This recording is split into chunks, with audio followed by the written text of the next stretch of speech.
has sobriety for you meant snacks on snacks on snacks, and with that, unwanted pounds? I'm Magnify Maggie. I'm the creator of the Magnify Method, which is an alternative recovery approach. And a big gaping hole in traditional recovery, from where I'm sitting at least, is nutrition and health. When you start thinking about nutrition and you start getting very driven with health goals, you kind of reverse psychology your own ass and begin drinking less and being less tempted by anything that is contradictory to progress. So today we're going to go over some strategic tips to safely begin drinking less until ultimately you're not drinking at all and you're not even thinking about alcohol. We're going to start off with my biggest tip, if you're still drinking right now, how to safely start cutting back and reducing harm, and that's portion control. You've probably heard this in the nutrition and weight loss kind of realm, but it's also important for alcohol. When you start to cut back and you need to do it safely, start thinking about ways that you can drink less and actually follow through on that. What I found to be a very, very great tactic is to actually pour a little bit out for the homies before you actually start drinking. So if you're a wine drinker, pop the bottle and pour out 1 glass. That way, you're not relying on your own drunken willpower to say, oh, I'm gonna stop at 3. Dump out the first one, that way you have no choice. Same goes for hard alcohol. If you typically drink, say, a pint or more, no shame, no judgment, then pour out 1 shot. Tomorrow, pour out 2 shots. Next day, pour out 3 shots, and then go on your merry way. You can keep drinking, but you're already practicing portion control and drinking less. Next up, I want to talk about investing in you. So, over time, you're actually going to be spending less on alcohol. And what you can do is start using that money, putting it in a little piggy bank, the money that you save, and investing that in learning about nutrition. Investing that in hiring a trainer for 1 day, 1 session, just to teach you some basic fundamentals. When you start taking that money and shifting it from spending it on illness to spending it on health, you shift your thought processes. If you're investing in something and you're financially accountable towards a program teaching you how to eat, how to live, how to move, everything outside of that realm is going to sound a lot more unappetizing, unsavory. You're not going to be as interested in it. Especially if you get involved in tracking your exact calories and nutrients that your body needs, scientifically needs for recovery, then all of a sudden the drinks sound really, really untempting because you're focused on having really nutritious foods, you're focused on hitting your calorie targets, staying within your calorie targets, and you don't want any of those empty calories, any of that nonsense in your life. Number 3 is a really undervalued point, and that's just hydration.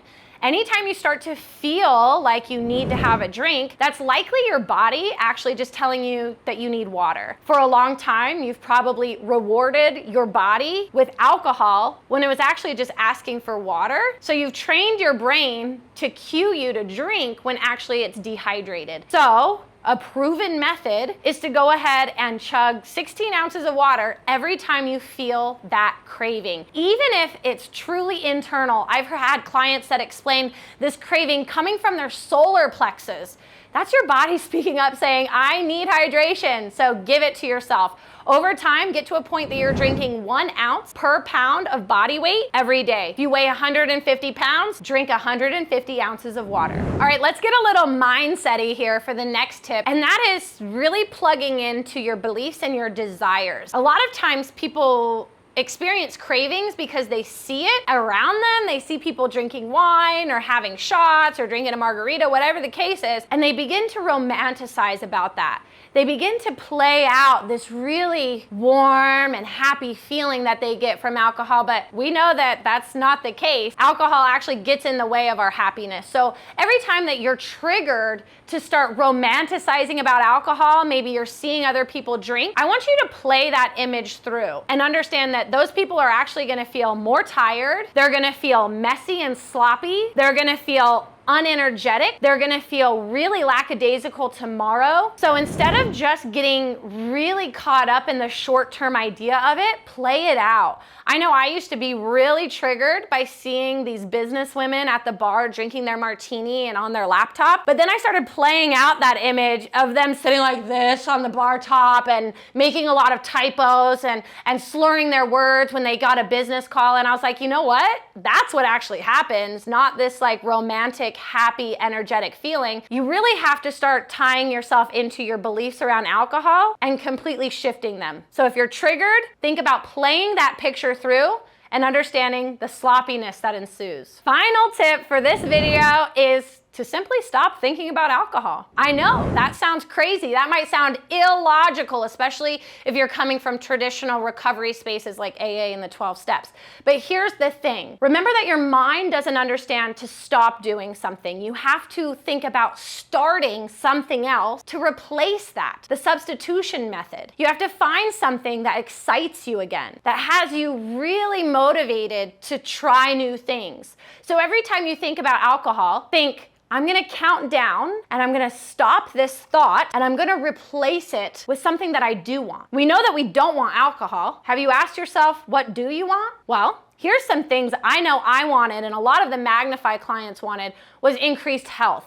So when you start thinking about alcohol or drinking, say, I'm gonna take my mind off of alcohol and think about going for a walk. Think about how many steps I have today. Think about how much water I've drank. Think about how I want my physique to look, so I'm gonna go to work on it with workouts and investing in my nutrition and my health. When you start shifting your mindset from drinking and you start creating what's called a health consciousness, you start to think in terms of health and you start to think in terms of happiness and progress. And soon enough, you're gonna be drowning out any thoughts of alcohol. And if booze does come to mind, you're gonna be saying, wow, I'm glad I'm not drinking that because it's getting in the way of all of my big dreams that are coming to fruition.